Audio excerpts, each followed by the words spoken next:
এই দুটোর মধ্যে নিশ্চয়ই ট্রিটমেন্টের ক্ষেত্রেও অনেক তফাৎ রয়েছে। হ্যাঁ, ডেফিনিটলি পার্থক্য রয়েছে এবং আমরা আসলে রোগী যখন আসে আমাদের কাছে আমরা শারীরিকভাবে পরীক্ষা করি, চেক করে দেখি। ফিশার যদি থাকে তাহলে তো আমরা শুধু ঘা আছে ওখানে দেখে আমরা ট্রিটমেন্ট দিয়ে দেই। এই যে আপনারা পরীক্ষাটা করছেন সেটা কি আপনারা ম্যানুয়ালি করে থাকেন? হ্যাঁ, এইটা রোগ নির্ণয়ের জন্য আমাদের কোনো বিশেষ কোনো ল্যাবরেটরি পরীক্ষা বা ইমেজিং করতে হয় না। এখানে একজন চিকিৎসক রোগীকে শারীরিকভাবে পরীক্ষা করে রোগ নির্ণয় করতে পারেন। সাধারণত অ্যানাল ফিশার আসলে খুব সিম্পল রোগ যেমন, এবং এটা চিকিৎসাটাও খুব সিম্পল।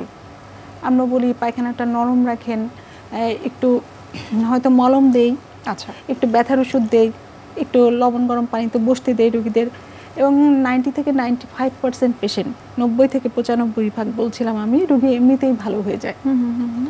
এবং এই যে 5 থেকে 10% রোগী যেগুলো শতাংশ রোগী, ওনাদের হয়তো কিছু কিছু জটিলতা হয় এবং পরবর্তীতে এই অ্যানাল ফিশারটা ক্রনিসিটিতে যায় বা দীর্ঘমেয়াদী অ্যানাল ফিশার হয়ে যায় আর কি।